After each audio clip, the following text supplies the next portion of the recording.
What's up, everyone? Zero here. So I got another episode of the podcast for you guys, and if you notice, it is the missing episode number 2. We did jump from 1 to 3 because we had some audio issues when we originally recorded this, but SNOOBAE was gracious enough to sit down with me again, and we recorded another episode, and I really think you guys are going to enjoy it. If you guys are getting anything out of these podcasts, please consider subscribing to the channel. Also, leave a like and share. That helps get a lot more eyeballs on the channel. If you guys want to support the channel further, you can join the YouTube or subscribe to the Patreon. All the links will be in the description. And with that, let's get into episode number 2. So, people have been asking what happened to episode 2. So this is episode 2. We ran into some technical difficulties the first time around, so we are re-recording it. So for people who don't know who you are, can you introduce yourself and how you got into POE? Yeah. Thanks for having me again. It's been fun. We do it for the people. Right. We do it for the people. Right. My name's Snoobae85 is the handle on Twitch or on YouTube. And I know we're here to talk about builds for sure. I came out with a pretty cool rad build this league and in the Secrets of the Atlas. And it's all about bows and it's on a Warden ascendancy and I typically play agility class type builds, not necessarily bow builds. But I like to make my own build. I like to do my own strats. I like to test strategies. I like exploring tech things. I like testing things for myself. And those are kind of the 3 different types of videos that I make out there. You know, testing tech-related things, build creation, and then testing like currency, farming strats. How did you start playing? How did I start playing? Like everybody else, I turned the game off when I saw the passive tree. How'd you get introduced to it? Stage left. You know? Yeah, how'd you get... Yeah, I eventually got so bored with Diablo 3 that I booted the game back up and POE won. This was back in Ultimatum League. And I followed a build just like any normal person would. I was enticed by what I saw on a YouTube video. And I mean, to this day, any sort of build showcase video I come out with is at least to some extent inspired by that very first video I saw because I thought it was awesome. Big Ducks, Burning Arrow Elementalist, Ultimatum League build. So shout out to him. That was the video that ultimately made me pull the trigger on taking the game seriously. Yeah. I thought it looked really cool. It was a bow build actually. Not on an agility class though, ironically. And so that was really cool. And I just followed it best I could. There were so many things I didn't know about the game and insurmountable, stuff to learn. You could almost never even hope to complete that task. To this day, still don't really know probably half the game. I don't know about many other archetypes. Right. But I learned that one pretty well, and I played the following league too, and it got nerfed to the ground in Expedition League. Still played it because I love the build so much. Still had fun with it. And then I finally moved on to other things like Toxic Rain and Caustic Arrow and stuff like following leagues from that, and then eventually started creating content for myself. And for you guys. I like Big Ducks, dude. He's a really good content creator. If anybody hasn't checked him out, they should definitely. I know he hasn't been putting content out as much. I think he's got some personal stuff going on, but he's a very, very talented POE creator. So he was definitely more active back then. He was coming out with stuff all the time. Right. Yeah, for sure. I'd love to get him on one day. That'd be very, very cool. So let's pop over here to your POB. So we have your Warden up, and obviously this thing is just absolutely bonkers. It does a ton of damage. So I kind of wanted to start with asking you about the offense. If I go over here to the calculations tab, it's got just an absolute metric shit ton of increased damage, as well as a good amount of multiplier. You want to walk me through basically just the basics of the where all this damage is coming from, if there's any cool interactions in it. Oh yeah, there's a few. Well, first of all, this is an evolved form of an earlier build, which I don't think you have a POB for. Maybe I could give you the real one with like the league starter version. I came out with like 6 different pit stops on this build, starting with Elemental Hit of the Spectrum, Warden League Start, and that evolved into like a Headhunter variant. There was Inspired Learning crit variant. There was like a non-crit, then crit, and then there was like the Nimbus Return projectiles, and then there was a Tornado Shot swap, the Fizz conversion. And for people who know build, they'll follow along with what I'm saying there. Actually, fairly typical step-by-step progression of a bow build from a league start point to an ultra endgame absolute powerhouse build that can do just about anything in the game. And yeah, you're looking at the final version here, the absolute final end version that I just got done running blood-filled rogue exiles on there, which should say a lot to those of you who know that content. There's a lot of people in the community, people who know a lot about the game who don't think a build like this can do the content that I just did, live streaming the whole time and doing an actual session out of it. So it's definitely a big build. Yeah, it looks like it. Can you elaborate a little bit just on like the LA hit of the spectrum stuff? Just like what's your process when leveling up to get to something like this? What do you typically, what are you looking for? Are you what's a good way to ask this? Like what's a ideal setup when you're leveling up a build like this for something like elemental hit of the spectrum? Yeah, so Elemental Hit of the Spectrum came in a league or two ago, and it's a unique gem in that it functions very much like some of the classic, really powerful bow starter builds like Lightning Arrow, for example. But it comes equipped with a humongous flat damage roll already there, which means unlike those other gems, you don't have to have extraordinary gear to make it work. Okay. And so that's really nice here. Actually, for a second here, I think what I'm going to do is I'm going to pull up my either build to make sure I don't misspeak. Pull up the other one because there are a couple of pieces of gear that I should reference here. Okay. Yeah, I could follow along on this one too. I could just type it in. Yeah. I'm going to be referencing some things that I don't think you see right now, but I'll give you a link to a POB that has everything. Well, I can follow along. I can just type in the items and stuff. So.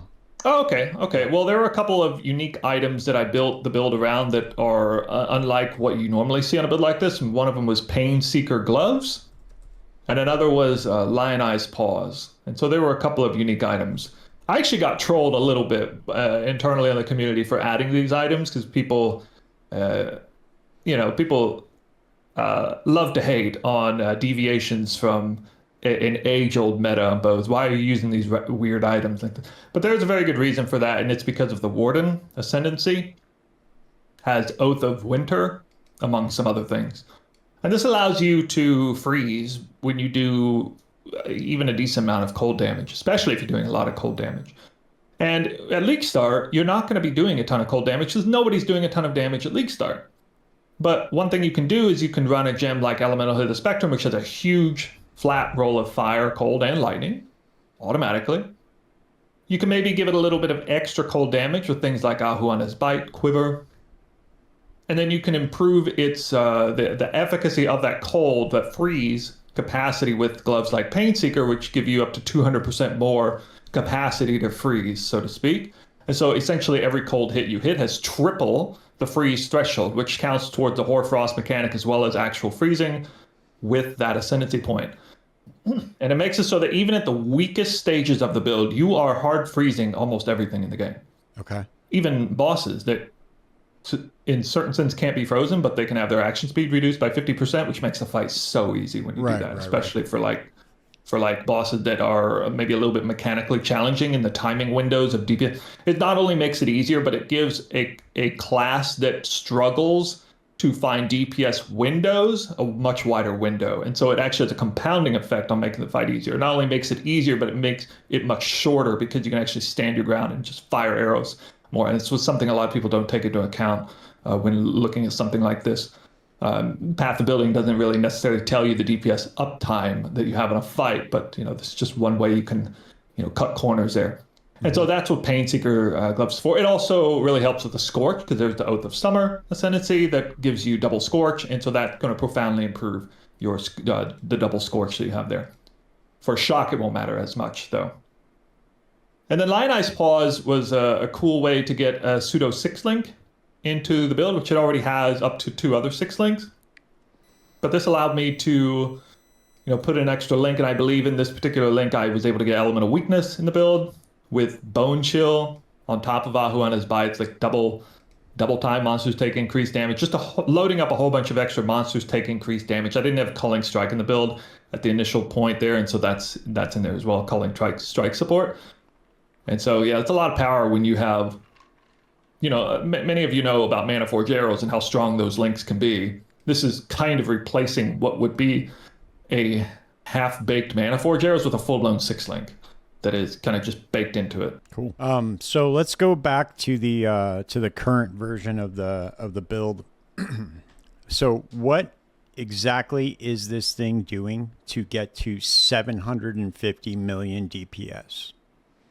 Because I know if there's a lot of people out there that are like me that see something like this and they're just like, dude, I don't have any idea how to ever put something together like this. So I'd really like to break down the nuance of something like this just to kind of help people along, maybe inspire some people.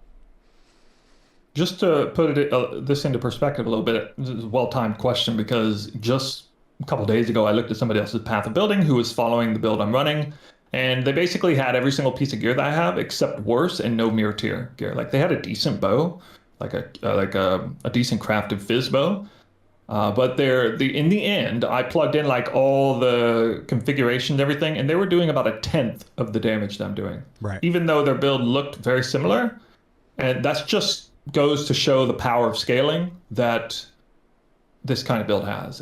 You know, once you start to really understand builds, and you'll notice that certain builds scale damage way better than others. A fizz to cold conversion bow build is notorious for outrageously powerful scaling. That's not even counting headhunter buffs there. So a mirror tier fizz bow, perfectly rolled or nearly perfectly rolled, it's a godsend for that. Usually when you switch from a best in slot crafted fizz bow to a mirror tier one, your damage basically doubles. That's usually what happens. I mean, that's just a general rule of thumb. And that's like the only item. It doubles your damage. So there's a lot of increased damage coming there. Heat Shiver is a big player for this build. So you get a whole bunch of more damage than you would normally get by doing a fizz to cold conversion build. And a lot of people know Heat Shiver even after it was nerfed some time ago. It says you gained cold damage for extra fire damage for chill and frozen, which is fantastic for a Warden that can freeze very easily. Because usually, to get all of Heat Shiver online, you struggle to keep an enemy permanently frozen. I mean, virtually no builds can do that. When we're talking about like Uber bosses and things, you know, every single type of monster in the game, blood-filled rogue exiles, are you going to keep them permanently frozen? On the vast majority of builds, the answer is no. But for this build, the answer is yes. Ironically, for this build, it's harder to get max chill, which is what I used a mercenary for. And I don't have the merc's damage components activated, but you'll see in the custom modifiers, there's a whole bunch of stuff that is like commented out. And if you went in and deleted all those, you would see things even go up even more. So that's actually the more realistic version, but I have those edited out right now. But anyway, Heat Shiver just gives you a whole bunch of extra damage. And in this case of a pure cold build, normally you can't run Trinity support, right? Trinity support means you have to have more than one elemental damage archetype be maxed out, being the highest amount of damage that you hit. But if you go to the calculation tab and you actually see like the cold and fire tabs, you'll see here that the fire damage maximum number, I think if we're looking at the same one, it's like 766,000, but the cold damage minimum number is 532. Right. And so fire actually has a chance to override cold on occasionally hits. And since this is a, 9 projectile or whatever tornado shot build, that's actually pretty frequent. Long as chill and freeze are activated. Sorry, I didn't mean to cut you off, but can you elaborate a little bit just on how Trinity works? I know this can be a little bit complicated for people. Can you just kind of break it down a little bit? Yeah. Okay. So Trinity in POE 2 works differently than POE 1, by the way. Right.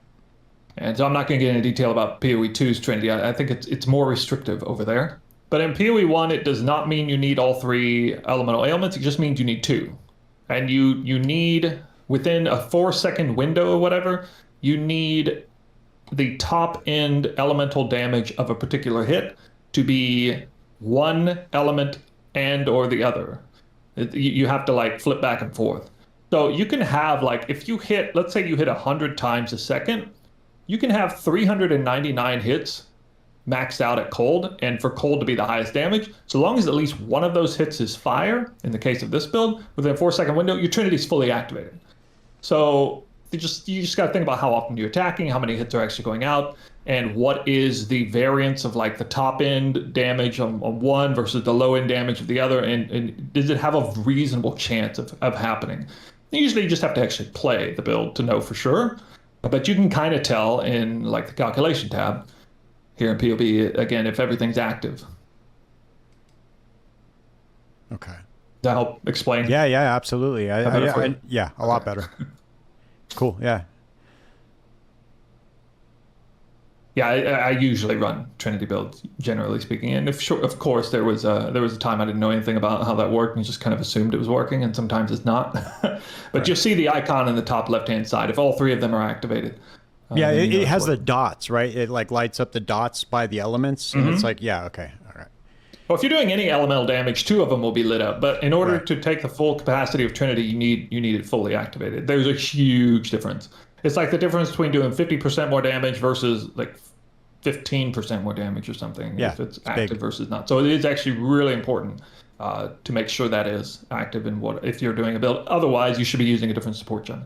Okay. Cool. So what else? What else are we doing on this as far as the flat damage goes? Flat damage goes, well, yeah, I think virtually all of this is baked into the bow.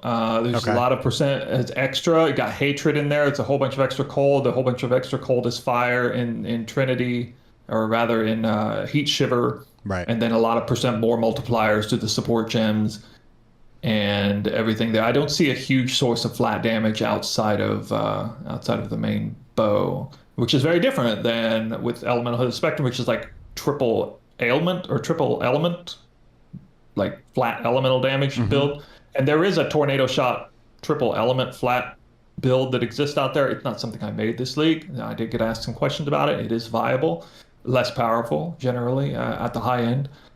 But yeah, that is an option there. Generally, there are two different major archetypes. There's either flat elemental build or there's flat fizz conversion to an element, either lightning, cold, or all three. And those are the two major different elemental types of builds you'll see, especially for bow builds. Okay. What's Awaken Vicious Projectiles doing in there? Awaken Vicious Projectiles. Okay. Is that just doing the increase? Are you just getting that for the increased fizz, or? Yeah.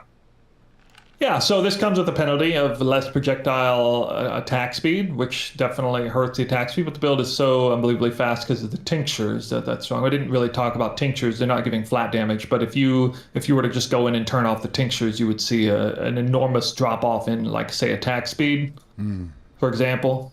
Yeah, it cuts the DPS in half. Yeah. If you turn off both you want to see how powerful the Warden can be, just turn off both tinctures. Okay, and that's because how strong tinctures are in general, plus if you get really well rolled one, and if you take a bunch of tincture effect increase on the passive tree, what you'll find is that, you know, if you're taking offensive nodes on the passive tree, you'll notice that certain nodes give you more damage than others, depending on how you build set up. There's obviously crit chance, there's crit damage, there's, you know, the elemental pen, there's percent increased damage. But nothing for this build gives more damage than one single point of increased tincture effect, because of how strong the tinctures are. They seem to be pretty imbalanced to me right now, and I think the only reason they were not nerfed recently is because it just wasn't popular. I think people don't want to press the tinctures. Right. And they just haven't to this day really given Warden a chance. Do you have 100% uptime on these or no? No. You don't really have 100% uptime, but I mean, you can get pretty close because once you press it, you know, it'll be active for a long time if you continue mana leeching. And if you're like watching it, you can see, you know, when it goes down and stuff. And like it'll be up for an entire ritual fight. Okay. You press it at the beginning of a ritual fight, monsters spawning constantly. Before it's done, it'll still be going. Yeah, I wasn't, because normally my main currency strategy in the very, very beginning of any league is crafting flasks. But I didn't know how expensive a well-rolled tincture would go for. And then I started to mess around with some of them. I was trying to buy one for, I can't remember what build I was playing, but it needed the one that you have right here, the elemental damage with melee, and then weapon, the damage penetration. And a perfectly rolled one was hundreds of divines. It was crazy.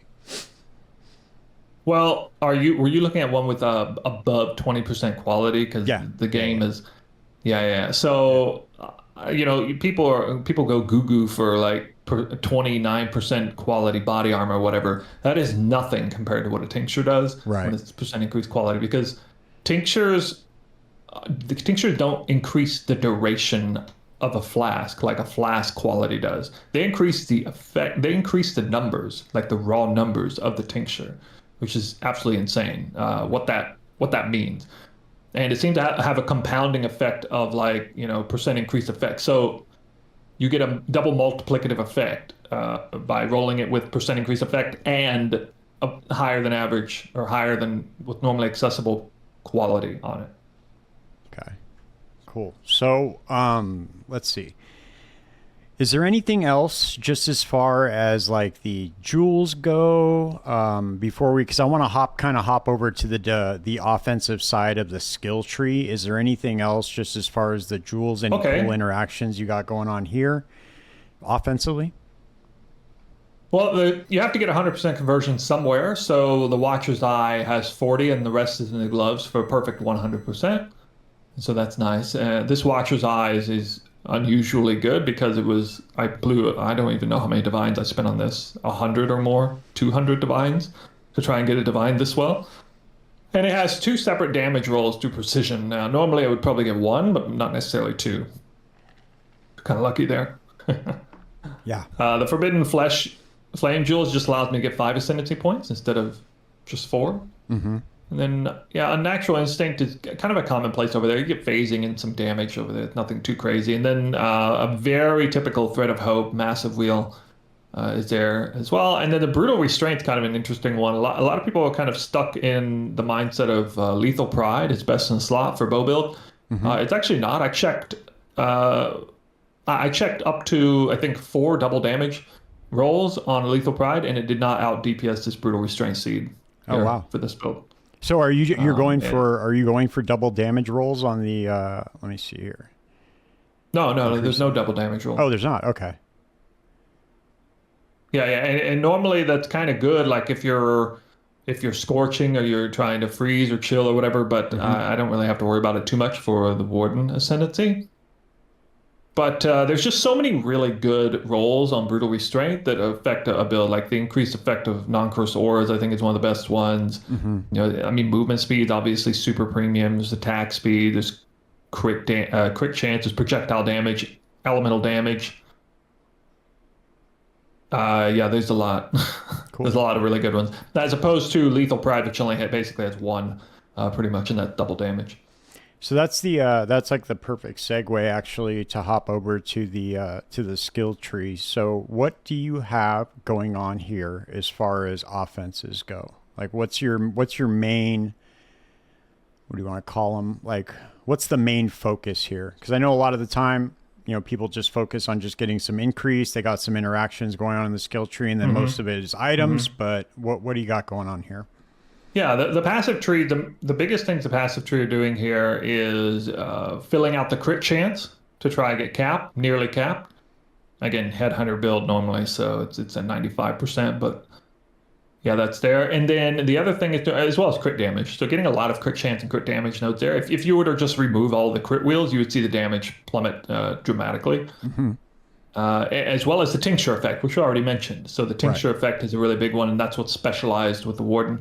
So I've made a lot of bow builds that look a lot like this, and it's a little unfortunate. I had to, get, let's see, what is it? 1, 2, 3, 7, 8, 9, 10 passive points that I spent here that I don't normally spend. As well as the path to the Unnatural Instinct, probably wouldn't take that path if I wasn't getting tincture effect on the way. So that's just kind of that's built in because of the convenience of that direction that I'm going for the tincture effect. Right. And I can do a lot with 10 passive points on a bow build, trust me. Normally, in this case, they would probably go into medium clusters that can be really strong. So I only have 1 medium cluster, and it's actually specialized with Blast Freeze for freeze proliferation and Power Charge on crit. So I don't even have any of the stereotypical, projectile or crit medium clusters that you normally see with a build like this. Yeah. What are you? You're using the Using one of the new rune graphs for the buffs. How powerful is that? Well, this was just in generally really good, and then you start doing the ALVA strat, and then it becomes mandatory. Can you explain? Can you explain what that is to people? Which one, the rune graph or the ALVA strat? Okay, so the ALVA strat is one of the premier breakout late endgame farms for farming currency, especially mirrors and Hinacore locks, divines, boxes, reliquary keys. Very exciting farm. You get to drop all the loot all at once at the end, and you even get like stacks of chaos orbs. You normally wouldn't pick up one at a time necessarily if you're farming at the high end.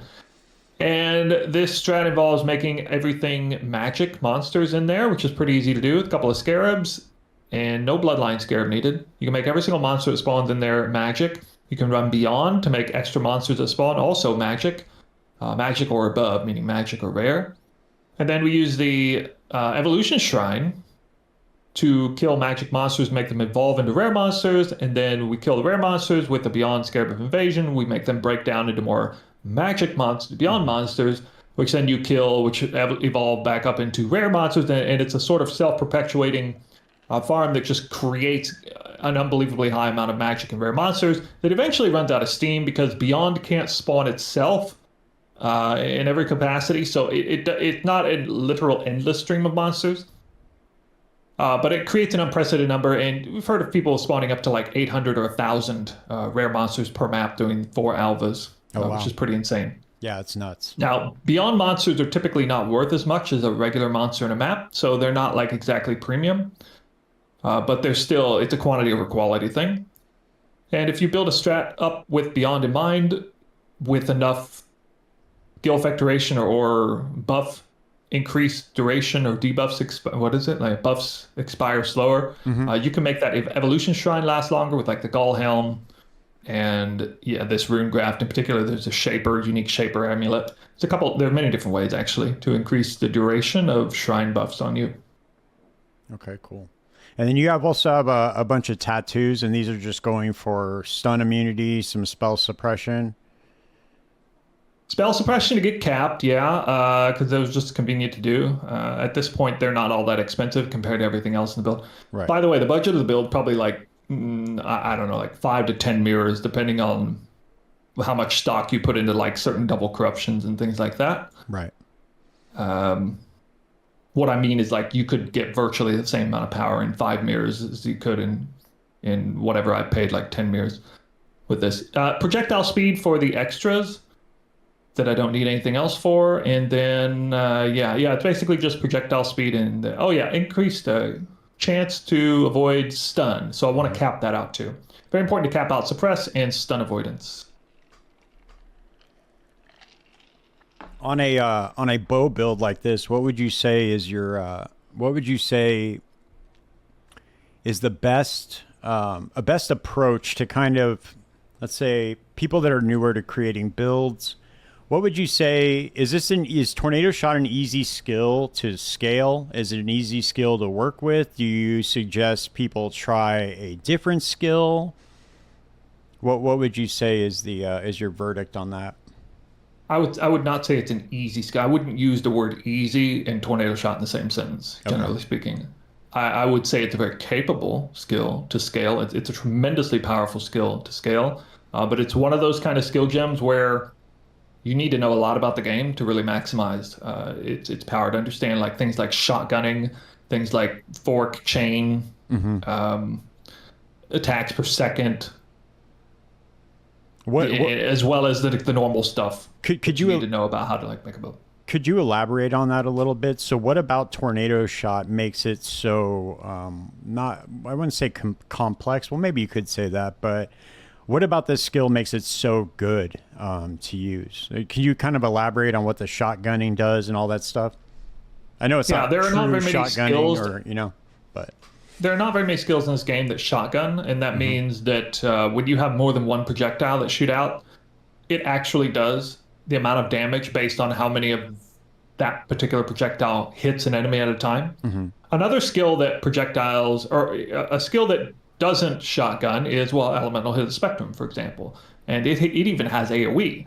So you can lay into an enemy shooting 10 arrows at once, and I'm sorry, only one arrow hits the enemy. Even though it looks like on your screen it got hit by 3 or 4, it actually only takes damage from 1. However, if you take a skill like Poisonous Concoction, which is notoriously a very good League Start skill, the reason it's good is because it's shotguns. So you can fire multiple projectiles with like lesser volley support or something, even as early as Act 1, and you can hit an enemy 3 times in one cast. And it takes poison damage from 3 hits, not 1. Got it. And so that's really powerful. There are drawbacks, of course. The skill tends to be balanced with that in mind in terms of damage a little bit. But you know, generally speaking, what you can do with a shotgunning skill will outscale the balance of that skill. So shotgunning skills tend to be the most powerful, scalable skills tend to be anyway. Now, Tornado Shot's special because it also adds in components of, it has its own split mechanic. On top of that, it can be enhanced through fork and chain and not really pierce. But then you also have a tornado, which is involved. You see a tornado as a skill gem in there, which you can ricochet off tornadoes or chain off of them to hit enemies more often. And it creates an unprecedented amount of hits. And that's why, for example, in the configuration tab, there is one little section there with % chance for second projectile to hit, which has been manipulated upward to do more damage. And this is there to, as a sort of soft representation of the increased chance for it to hit based on the fact that there's tornado spawned on top of the enemy, single target, and that the vast majority of projectiles will actually hit the enemy because it's either going to hit the enemy or it's going to hit the tornado, as well as, you know, chaining off of each other. You're going to get way more hits than normal because that's how the skill gem Tornado works. And so if you put Tornado in a cast on crit length, you can boost it up even more. Yeah, so I wanted to, that's a good segue because I wanted to touch on the, before we ended up switching gears and going over to like the defenses of the build, what, can you walk us through the other skill gems that you have in here? So you got Mana Forged Arrows. Can you just kind of explain how that works for people, what you got set up, what you got going on here? Yeah, here, well, let me, I guess you don't really have any more questions about the main support gems. Yeah, because they're basically just all there for damage. So it's basically just the highest DPS options. Yeah, basically. Okay. I think Inspiration technically isn't, but it's also reducing the mana cost, and with the number of attacks per second, that becomes a bit of an issue. So people tend to go for it anyway. If you can get some value out of the crit chance there, the damage as well as the mana cost reduction, it tends to be one of the very best skill gems that you can put there. The other 4 are just raw damage, the best damage links that you can put in. And fortunately or unfortunately, that's how we tend to make builds in PoE 1. PoE 2 is actually a little different in this sense, the way they balance support gems. That tends to not be how this works, but in this game, PoE 1, usually you just go for whatever is going to give you the highest damage in the main links. Now, you asked for the Mana Forge links, so we got a big 6-link Storm Rain link. I didn't talk about this yet, but there is a reason, a pretty valid reason to use Storm Rain here. I don't necessarily want Elemental Weakness going off like 10 times a second, because that's a lot of mana cost. But I do want it going off, and so Storm Rain, you know, is a good way of smoothing it over, where it goes off pretty often, but it's not necessarily like as crazy as, say, Rain of Arrows of Saturation, which would be a typical thing to put instead of Storm Rain. Also, another reason why I like Storm Rain is because I like it for the shock, first of all, for Oath of Spring, although that plays a lesser role in the higher end version of this build. But on the higher end version, we have Spine Hail as a quiver, which I came up with a tech video talking about this. And when you combine Herald of Purity minions with bow attack, sacrifice random damageable minion to fire 3 additional arrows, that actually works. And the cool thing about Storm Rain is that it leaves pulsating damage projectiles on the ground behind you. So if you're just running through a map, you're a lot more likely to hit or kill an enemy a few screens back that's just sort of staying behind, and maybe it's, you know, kind of following you, didn't die from being off screen or whatever. And I've noticed a lot of cases where the uptime for the minions, Herald of Purity minion, is a little higher because of the choice of Storm Rain for that sense. You can think of it as like totems or ballistas, how they continue doing damage after you've already moved away. It's that concept there. Okay. Yeah, and then the Sniper's Mark, Tornado, and Elemental Weakness are the three big spells I'm trying to get out. Sniper's Mark is terrific with most bow skills. Tornado Shot's no exception there. The Tornado, I just talked about the tech a minute ago with that. And then Elemental Weakness, this is a build that's trying to drive down monster resistances. And so, yeah, I don't think I'll explain anything more on that. Yeah, lightning builds got it easy this league, huh? Yeah, the Doriani Merc stuff. I'm not doing that, right? The Mercenary does have some tech to reduce elemental resistances of enemies more so too. So it's playing a fairly big role in this build. I just got I just put together a Crackling Lance, a Branching Inquisitor, and it does like 8 million DPS, but when I put it with the Doriani's Merc, it does like 56 million or something ridiculous. It's pretty wild, actually. But did you have the Doriani Merc on standby? Oh yeah, of course. Yeah, I had one just stashed, and then I also had one for my. I know we talked about this on the last podcast, the one that didn't get released, but I'm a big heister, so I have a. I forget. I think it's. I think it's Rutu who made the build, but it's the Wander, the Kinetic Blast one. And you just set up the, I can't remember the, hold on, I can pull it up real quick. I can pull up the, where is the Merc? Giga Merc is what I have it saved under. Yeah, so it uses just the Untouched Soul. So it gives you, elemental resistances per empty white socket, but then on top of that, it's using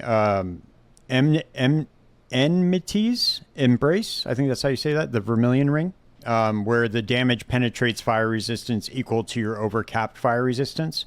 So you're using that Untouched Soul, and then you're just putting a bunch of empty white socket items on the Merc.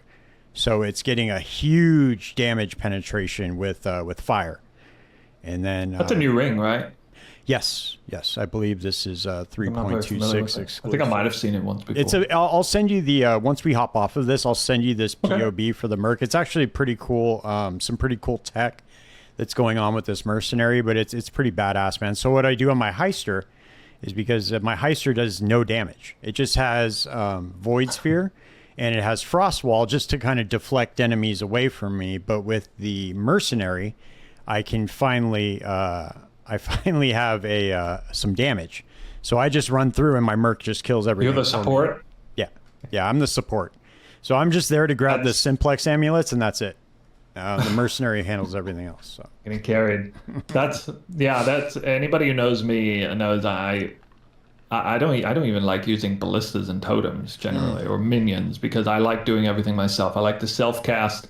I like to kill things with these bare hands right here. I don't want anybody else's help. Right. No, I usually don't even group or anything like that. Right. I don't know. It's just that's where my jam is in ARPGs. Right. Yeah. See, I'm kind of the opposite, man. I like well, to be honest with you, my favorite type of play style in PoE1 is probably a miner. I was a big Hex Blast miner person. I loved that build. What I would do normally is I would play Bama in the beginning, and I would get my Void Stones with that, because that's a super easy build to just make yourself put together. It doesn't take very many items to make it work. As long as you have the Transfigured Gems, you can kind of just farm the first lab to get them. It's very easy build to get through the campaign and get your Void Stones with, and then the cool thing about that build is the scalability is it's pretty much endless with that build. I mean, you can make it do. I've heard it's good for like deep delving and stuff like that. Yeah, it's good for everything, man. It's a great all around build. It does, especially with Blight. There's very few builds that really excel at Blight. That's one of them. It obviously doesn't use any kind of ignite proliferation or anything. Those builds do way better, but you can just throw your clones down and then just let the towers do their thing, and you don't have to really like run around and try to manage packs or anything. It's pretty cool. But yeah, I'm a little surprised I haven't really looked into that for myself. Based on knowing what type of build I like. That does sound like a build that would intrigue me and what I'm trying to do, but for whatever reason I just haven't really Yeah, I've really done that. Bama is by far, like me, a couple of guys in my chat have this joke where we always just say, "Oh, it's back to Bama." Like it's just all we always just end up playing it again because it's literally the easiest skill to get through the campaign with. Like I feel like it just aside from like the normal like twink one with nothing setup. I mean, this you just slap in mirror arrow bombarding clones, and you can just wipe the entire campaign like that. It's really, really quick. And you just need like a decent bow, man. You don't even need like a really heavy hitting bow. You just need some elemental damage on it. Then you could swap over to poison once you get some like fizz and chaos. But yeah, man, it's cool. It's a Last I remember there was like an Indigon version of that was Indigon, really popular. A Bama? Yeah, a long time, a while back. That might have been before my time. Yeah, I don't remember. Yeah. Cool. All right. Well, we covered the Mana Forge Zero setup pretty much. So let's go over to, so let's talk about some defense. So I know that you had mentioned to me that a lot of people say that this build has no defense, but you have an objection to that. So you're letting me know that the freezing works as a defense. So what are the defensive layers of this build? Yeah, first of all, I'll preface it with this. In practical gameplay, for those who haven't played the build and want to get some sense of how in the world can you possibly survive Titanic Rogue Exiles on this build, there's really only one type of mechanic that I have to truly be defensive against, and that is sort of these sort of random AoE effects, especially delirium effects, and certain like tier 17 map mods like Searing Exarch runes, Cirrus Awakener patches, Elder circles, Shaper touched, some things like that. So in terms of what the monsters have, like monsters' default abilities and things, do monsters have a chance to actually run up and start wailing on my character? No. They can essentially never do that. Even like tunnelers and beyond monsters that spawn straight under my feet have typically zero chance to do anything because for whatever reason the game is programmed to be very easygoing on freeze. It really does seem to, it's almost weird that it allows me to freeze enemies before they can ever do anything to me. The major exception to this would be if I run the map modifier monster's action speed cannot be a lower below base, which is one I typically regex off, right? Because it would be a secret weapon for the monsters against me. But other than that, yeah, they typically don't get a chance. So I'm really just worried about this sort of random offshoot delirium effects and things like that. So I just need enough health to defend against that. At league start, I have about 3k, 3,200 life. Here at this point, I think I went up to like 4,600 life at the top end. Not a lot of life. Flesh and Stone, try to get that in the build. It's very, very strong and very good against like delirium effects. So if I'm standing next to a Titanic Rogue Exile, it's going to shoot off some crazy delirium effect, and I maybe have to take the hit on that. I don't have to get hit by the Rogue Exile, its actual attacks, but I got to get hit by the delirious animation, which can hit a little bit hard. Things like Flesh and Stone really help defend against that. It seems to work pretty well against these AoE effects. It's more powerful than it would seem. He says, monsters got to be nearby or whatever. It almost doesn't even seem to matter what that is. And nearby, it's very effective for sure. And I would say the biggest one of all is Progenesis. So Progenesis is the lifeblood, no pun intended, of life builds. Otherwise, energy shield builds seem to take the cake in all cases. If it wasn't for Progenesis, I would have a pretty hard time justifying this build for life over yes. And one of the cool things about this, the Warden and the tech, and especially like the belt that I'm using, is that I can get a huge amount of increased effectiveness out of Progenesis. And that number there, it says 25% of life lost from damage taken occurs over 4 seconds instead. That number can be pumped up dramatically. I've gotten it up to all the way to about 70% in some cases, especially with an Enkindling Orb on there, and even ran it that way for a while. And yes, indeed, that means I'm taking like 70% less instantaneous damage. Right. Now, you can probably imagine that sounds a bit overpowered. Yeah, it kind of is. One of the downsides is that I start taking a huge amount of life drain damage. But what kind of build are we? We're a super fast moving, super fast attacking, leech maniac, bow build with hundreds of projectiles going out per second. I got instant leech on the build through the passive tree. I also have 15 life on hit through one of the mirrored ring implicits. So between the life on hit and the instant leech, I can just out recover that damage. Even if I have, less recovery mods, which doesn't actually apply to instant recovery, like instant leech and life on hit, it's almost no downside at all. In fact, it's a bit of a meme. Sometimes in the Wildwood, you get that particular modifier that says 200% increased effect of your flasks. Yeah. With the reduced flash charges gained. Mm-hmm. If I run that, that's basically an immortality buff for this build. Unless with the Progenesis on, because then you're taking 100% less instant damage and it's all drain. So unless I find myself in a situation where I've stacked up a ton of hits taken, and then suddenly every monster is gone and dead and I get nothing to life leech or life on hit, then I'll die, but that doesn't happen all that often. And so, that's what it is. So I've come to find that Progenesis is truly a monumental defensive. So between Progenesis, Flesh and Stone, as well as the life itself, and there is one other that I have not activated. If you check Immortal Call, you'll see the Fizz max hit and effective hit pool go up quite a bit. This is not super reliable, but I do get Endurance Charge on kill. And so cast with damage taken Immortal Call is actually a pretty big deal, especially on things like Titanic Rogue Exiles, a bunch of them spawning all at once, and then a bunch of Delirium animations going out all at once. And that can definitely be the difference between life and death in that situation. Right. Can you explain to people how the Immortal Call works, just in case they're not familiar with it? Usually people put it in a cast and damage taken link, which is directly set up so that when you take an X amount of damage, it will proc that skill gem. This is a really good pairing here.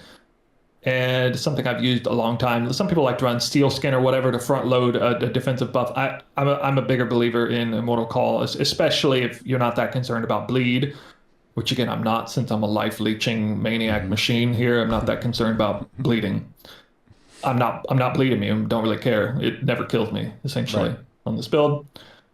So Immortal Call is just, again, a great way that if you find yourself in a really awful situation where sometimes you get surprised, let's say a pack of Eater of World minions spawn and there's like 20 of them that laser beam you from the edge of the screen, and for whatever reason you didn't see them or shoot arrows in that direction, and they all just hit you all at once. You're not taking all that damage at once, actually. You're taking 20 small hits in a few milliseconds of time. Guess what? That makes your cast and damage taken Immortal Call proc, and for the vast majority of those, you take way less elemental damage. And that can absolutely save you from situations like that. So people quite often misconstrue like a build squishiness or tankiness and one-shots and things like that. There are actually very, very few situations in PoE 1 even where you're getting truly one shot. If you have a decent enough build, even a glass cannon build like mine, it almost never happens. From full life to dead, it almost never happens. And so the efficacy of a gem like cast and damage taken Immortal Call is way more powerful than what most people realize, because as a human brain, we can only process things so fast. And so when we see ourselves, we're just going along, just fighting or whatever, everything seems hunky-dory, and then blah, dead. Mm-hmm. Usually in those situations, you actually took like 6 hits in a quarter of a second. That's what usually is happening there. Not always, but usually. Right. And this is one reason why people want a death counter or whatever, not counter, but a death log, so they can actually see the damage taken, and it would become much clearer to people, but for whatever reason, GGG won't give us that.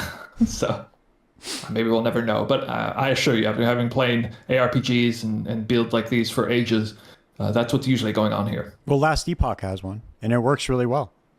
Yeah.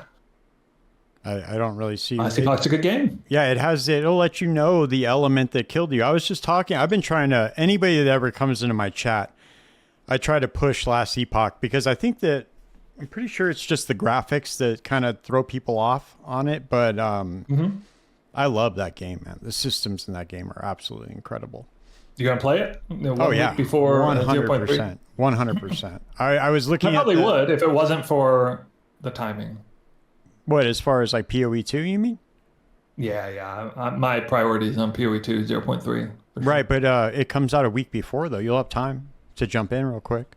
Especially as a content creator, for figuring out what sort of build I want to start and getting patch notes the week before. That's not very conducive to the window of time that I want, how I want to spend my time a week before. No, that makes sense. Yeah, I got it. Yeah, I'm definitely gonna play it, man. I'll switch back and forth between the two, between POE 2. I'll do probably just one day on, one day off, but I love the game, man. I really do. I want to support the game as much as possible. I want to see it get to a good spot because all the systems in that game are just so good. The quality of life, it's incredible, man. You can open there up are your, definitely you can open up your crafting bench some things about that anywhere. You know what I mean? Yeah. You could just be in a random map, just pull up your crafting bench and just craft right there. You know, if you want an item, you don't have to message somebody for trade.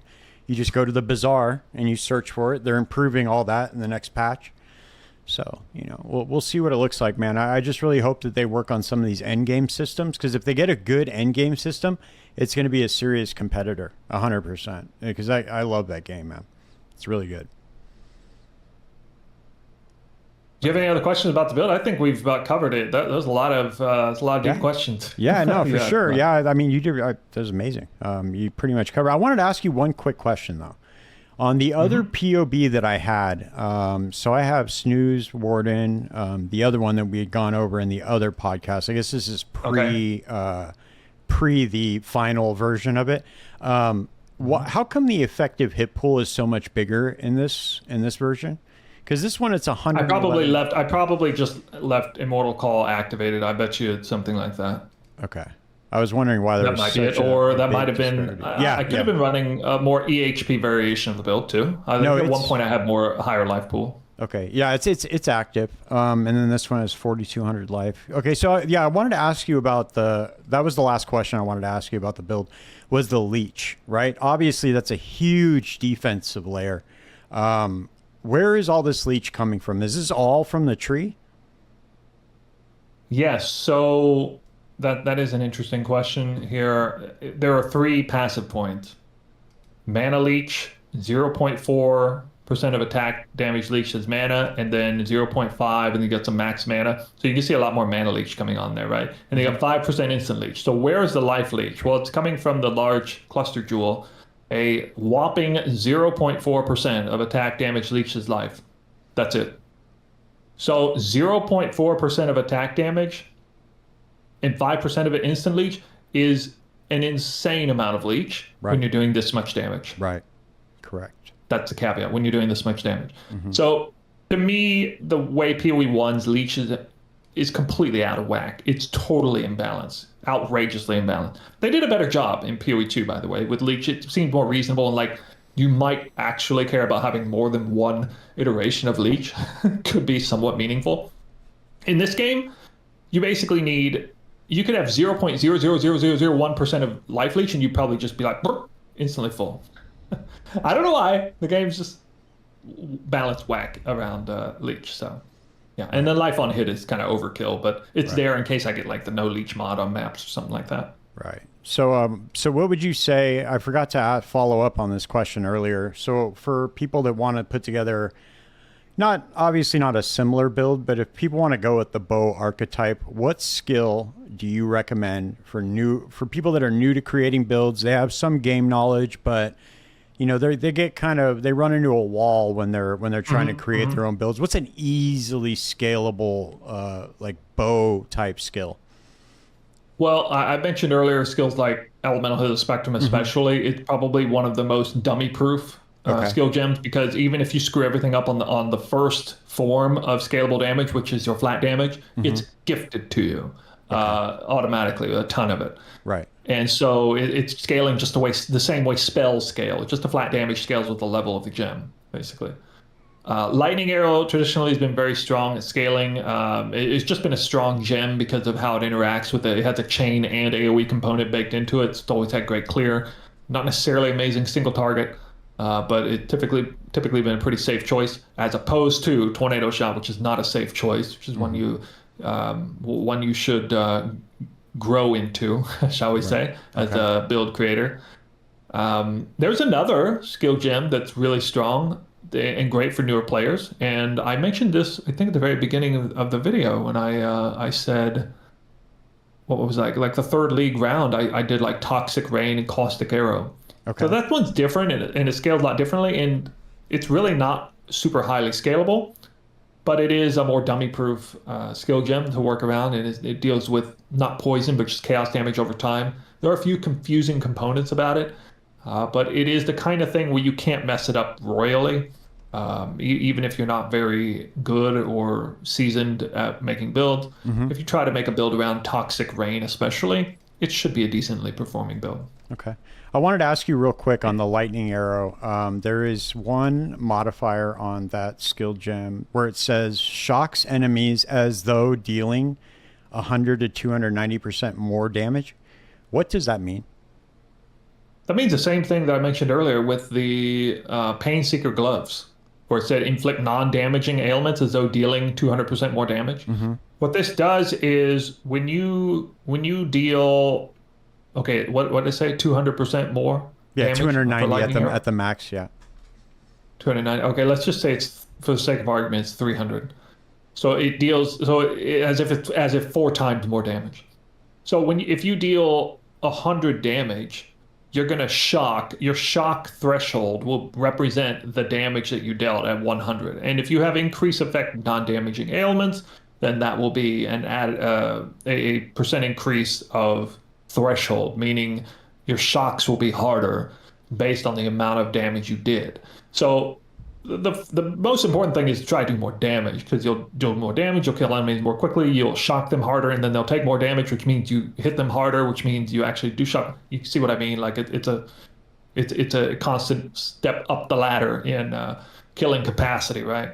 Right. But this modifier in particular, it's a really powerful way to give extra powerful shocks. Okay. To hit, the 50% cap more easily. And what you'll see normally, even on a league start lightning arrow build, for a lot of enemies, especially like white magic enemies, you'll be shocking them max even when your gear sucks, because you're shocking 4 times harder than you should be under normal circumstances. And then that multiplier is multiplicative with percent increased effect of non-damaging ailments that you might find somewhere like on the passive tree with that Primeval Force notable wheel. There's a couple there on the right hand side, and there's cluster jewels. There's other sources of it as well. Cool. Awesome, man. Yeah, so I wanted to ask you, since we are approaching, I'm assuming that we're going to be getting either like a reveal trailer or something for PoE 2, and I know you're a big PoE 2 guy. I'm very excited for this patch. I'm sure you are too. What do you want to see in 0.3? Yeah, I made a video on this too. We had Talkative Try gave a type of video where he commissioned basically a bunch of us content creators give an answer on this. I had a hard time thinking, what is like the one super specific thing I would like to see. To me, my mind kept going to a bigger picture, and I just feel like I want the developers to develop more of the game and focus less on tinkering around the edges, trying to balance the game in its current state. I feel like the biggest problem stems from the fact that they and many players are treating the early access as a finished game. And it doesn't help their cause at all to charge people $30 in advance for an early access release, as well as say, hey, we're not going to nerf anything except between formal major patches, content patches. They very much are treating it like it's a finished product when it's not. And I would have just loved for them to take the gloves off, nerf things, buff things, wild abandon. Yes, it's going to piss some people off. Don't care. You can save that angst for the final release of the game, when they should treat it like an actual release. And then, properly balance things in advance so there's not this crazy broken game. But I want to see the game utterly broken, because that's how it's going to get finished. Right. You got to break it first to fix it, right? And then so we need the axe. We need all the classes. We need all the archetypes. For God's sakes, we don't even have swords in the game yet. But we have passive tree with swords. It's like way beyond finished. And somehow this game is supposed to be finished at the end of the year, but that's not going to happen. So I just want them to focus more on the creative endeavors. Give us crazy uniques. Give us all kinds of game-breaking things, and let us break the game. And then we'll treat it like a real game down the road when you actually call it a real game. I figured it would be more advantageous for them to, let us do that, let us break the game, and then also have that live service approach to it where they're just nerfing and buffing things every week. That way they can kind of get like this feedback loop of like, okay, this doesn't work, this works, this doesn't work, this works, and they do it like rapidly. I really feel like that would have helped them get more on schedule to release the game by the end of the year than doing it like POE 1 where that's they're basically just doing what I said. Yeah. Right. Yeah, exactly. You're essentially in a kind of a different way. You're saying the same thing I said in my video. That's what I'm saying. It's just, man, I don't know. It's interesting that they're doing it this way because they are treating it like a full release where they're giving us seasons. And even though they don't want to call it seasons, it's still kind of a league, I guess, or league or season, whatever you want to call it. But what's very specifically, I know you kind of gave like a little bit of a general answer, but what specifically do you want in the game? If I were to say, Snoo, I'm going to add whatever you want into the game right now, but it can only be one thing, what would it be?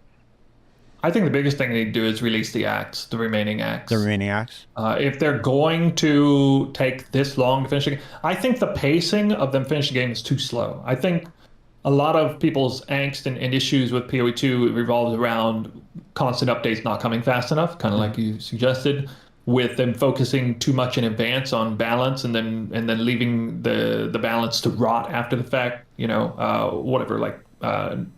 12 weeks of lightning spear dominating the meta. Okay, here's a hot take. Who cares? Especially if it was only 4 weeks. Imagine it was just 4 weeks of Lightning Spear dominating the meta. Not because they nerfed it, but because they came out with another new content patch and just reset everything every 4 weeks instead of every 12 weeks. I think people would be pissed off a lot less. I think that would make almost everybody happier, actually, because then we'd be seeing more progress toward a finished game. So I would just like to see an end to the 3 to 4 month cycles for PoE 2 when it's not ready yet. We can do that when it's done and ready. Well, I don't know why we're doing this 3 to 4 month cycle thing already right off the bat.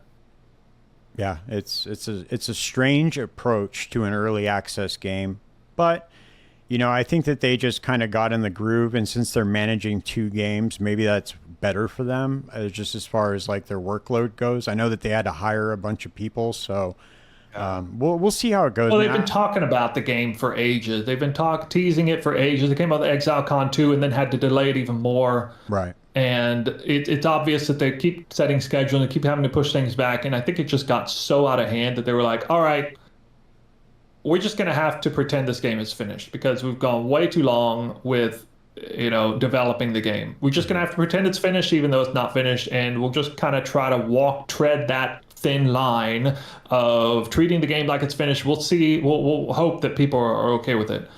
I'm not actually okay with that. I think they're making a mistake there. I understand the idea of it'll be finished when it's finished, but obviously your approach to finishing the game can vary greatly, and that was going to affect how long it's going to take. And if you piss some people off along the way, there's no perfect answer, basically. There's no perfect answer. There's no flawless perfect answer. And the unfortunate thing is the answer is whatever is going to do this the most, right? And that's the answer they're going to choose, and that's kind of where we're at right now. Yeah, I mean, that just comes with running a business, That's the way it goes. Whatever makes the money is going to be the option. Here's a funny comment I saw. Somebody made a great comment. Why are they devoting resources towards MTX creation for a game that's not even done? Constantly, like every single league for a game that's not even finished. Why do we have resources devoted to that? It's a good point. Why don't we hold off on that until the game's done? Yeah, I mean, the answer is kind of obvious, right? I mean, they probably needed the money to hire more people, honestly. I mean, I know with the way that the PoE 1 delay, I mean, obviously they were struggling. Otherwise, there wouldn't have been that whole debacle. But I'll tell you what I want to see is I want to see heists. I want to see heist. Oh, and I want to see. So like Travic said, I want to see Blight. Wait. So I want to see heist, but there's a twist. Because there's not a Quicksilver flask and movement speed is a little bit scarce in PoE 2, there's going to have to be a twist to it. So they're going to have to find a way to rework heist into PoE 2. And I would absolutely love that. In fact, when I get off of this podcast, I'm going to go run some heist tonight.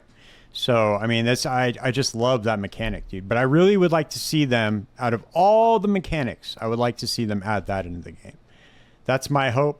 But, you know, we're probably... I'm not going to fault anybody for wanting their favorite PoE 1 mechanic just shipped straight into PoE 2 with nothing changed. But I'll be honest, I think they should do a lot less of that and more of creating new League mechanics. Right. We already shoehorned in Breach, Delirium, Ritual, Expedition. You know what's a great mechanic that they have in the game that didn't exist in PoE 1? Say what you want about towers and Endless Atlas. The Citadel system in general is a terrific mechanic that is brand new, excellently well designed. Yes, it's designed around a system that some people don't like, but in and of itself, great game design, I think. The way it progresses you towards the final ending boss. Mm-hmm. Yeah, it's pretty cool. It's great. I mean, yeah, it's a little rough around the edges, and they might change how it's balanced in certain ways versus others, but conceptually, terrific game design. Brand new. I want to see more of that. Yeah, I'm sure. I mean, I'm sure it's coming. I don't know if so they had done the Jonathan did the Q&A in China, and they were talking about he said pretty much in a nutshell that before prior to the 1.0 release, they're just going to be porting in PoE 1 mechanics. At least that was my understanding of what he said. And then after the 1.0 release, then they're going to start creating new stuff. I think they're just doing that so that they can kind of get the game finished. Yeah, they didn't have time. I wonder if they're going to remove the PoE 1 mechanics, sub them out for other brand new things. They might. It's possible. I mean, they don't really fit. I mean, they don't want, obviously the way that the game's designed is they don't want press one button, blow up the screen type stuff. So it's interesting that they would put Breach in there of all mechanics, because that mechanic kind of requires you to blow up the whole screen. Well, I have a different opinion about this. So as somebody who loves juicing, blasting maps, I think it's wrong to have the outlook that in PoE 2 you should be performing a breach the same way you do in PoE 1. I think the idea behind breach in PoE 2 is that there is no such thing as fully clearing a breach. You have to just do the best you can. The point is that it is a separate domain that overwhelms you, and there's no way in hell you can possibly fully clear it. You just have to take on the swarm of breach enemies, kill as many as you can, and then it collapses, and you're leaving 30, 40, 50, 60% of it unattended to. Right. And that, sure, at the super, super duper top end, you might have a build that could get somewhat close to 100. But they expand those breaches out really wide, and the map layouts are such that it's really hard to fully clear them anyway. It's extremely difficult to full clear a breach, even on the best of layouts. Right now in the current game, where you do have a few builds that are insanely good clear. But I kind of like that. To me, that's really invigorating. This idea that we're just going to throw a ton of monsters, and you're not supposed to be able to kill them all. Good luck. Right. And do the best you can. Yeah, it's. I want there to be mechanics like that. Yeah, I'm sure that I'm sure we're going to see so many iterations of this down the road too, even after the full release. I'm sure they're going to be tinkering around. From everybody I've talked to that's played since beta, they've all told me that PoE 1 and PoE 2 were very, very similar as far as the pacing of the game. And then obviously PoE 1's power creep just got way out of control. So I think that they're just trying to keep it at the same level so they can incrementally improve the game and not let it get out of hand. But and all jokes aside, man, I really just hope to see the Druid. I know that's a big thing that everybody's asking for, but ever since I was a kid, Druid and heist, dude. I mean, could you imagine turning into a werewolf and just sprinting through the heist to grab the loot and running back out? That's what I imagine in my head. But maybe you can turn into a mouse and slip under the little glass box. There you go. Don't even trigger the Don't even trigger the alarm. You just have infinite alarm alert level on your mouse form. Sure. That'd be pretty cool. But yeah, ever since I was a kid, man, I've played text-based RPGs. I actually found somebody in my comments on one of my last podcasts where we were talking about it briefly, but there's a game called Major Mud. If you've never heard of it, it was a text-based RPG. Back in the day when we had dial-up modems, we would dial up to bulletin board systems, BBSs. And this is like little local hubs that would host like servers, and you'd log in. It was all text-based, and you pick like a race and a class, like a dwarf, dwarf warrior, whatever it was, and then you would just use the 10 key with macros assigned to the directional. So you'd like 8 would be north, 4 would be west, 6 would be east, and so on and so forth. And you would just path through the map like that, and it was all just like, you attack giant rat for 8 damage, and then you would have like rounds that would go off. It was cool, dude. It was a really fun game, but I always played druid-based magic in that game, and so that's always been like my favorite archetype. I love the nature aspect of it. It's very very cool. So I'm very excited to see their take on it. Hopefully, it's a little bit better than Diablo 4's. And yeah, man. You probably like Invoker Monk, okay? Oh, I love the Invoker. Yeah, I played it on 0.1. That was my main character that I played. But I think that they're adding I think they're adding another monk ascendancy, aren't they? Or changing one? I don't know. That'd be cool. For some Invoker's still really nice. They were talking about some leaks that came out. I can't remember if it was the monk. But I don't want to speculate too much because I don't know what I'm talking about at this point. But I can just think in my head, I heard something on one of the podcasts very recently that they were changing one of the monk ascendancies. I think it was the Acolyte that they were changing. Could be wrong, but... Oh, they probably do need to change something. Yeah, there's some issues with that one. Right. Yeah. Cool. Awesome, man. Well, hey, I appreciate you taking out the time. I'm going to hop on stream here soon. So you want to let people know where they can find you, how they can support your channel, when you're streaming, that kind of thing? Yeah, well, usually, in most cases, I'm doing Path of Exile content, POE 1 or 2. Snoobae85, that's the handle on Twitch as well as YouTube. And obviously 0.3 is coming up, so I'm going to be looking at making some kind of build, maybe kind of treat that aspect a little more seriously this time. I don't know, we'll see. I did just get done talking about how the game's not finished, so... these things don't matter as much for an unfinished game, but I do like going in prepared and spending that time theory crafting best I can, kind of like what we did here, talking about this build. And I don't know what I'll play yet, but it'll be good, whatever it is. Cool. So stop on by, for the live streams or check out the YouTube video. A lot of transitioning into POE 2 coming up real soon. Awesome, man. Cool. So, and by the way, thank you for having me as well as doing what you're doing. It seems like we have a little bit of at least as of I don't know, like a month ago, a bit of a dry spell. Not that many podcasts going on, especially something that is hyper focused on one thing. I know we were really focused on builds. It's really cool what you're doing, highlighting just big content creators or small. If they got a really awesome build to showcase, having them come on here, it's really cool to see. I've watched a few of your episodes, so.